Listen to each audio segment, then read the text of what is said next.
তিন ভাই, বড় ভাই ছোট দুই ভাইকে বলতেছে, দেখো মেজো ভাই ছোট ভাই, আমরা আমাদের আব্বা আম্মাকে চলো ভাগ করে খাওয়াই।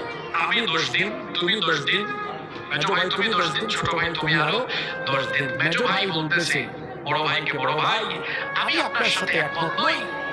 আপনি 1 মাস, আমি 1 মাস, ছোট ভাই 1 মাস, এরকম ভাগাভাগি করি।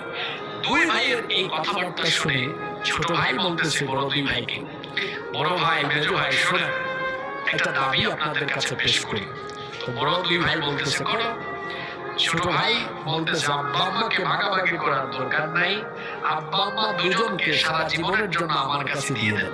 দেখছে ছোট ভাইয়ের উপর দায়িত্ব দিয়ে দিলে আমরা তো বাঁচলাম, আম্মা আম্মাকে দেখাশোনা করা লাগবে না, চিকিৎসাও করানো লাগবে না, খরচাপাতি কমে যাবে।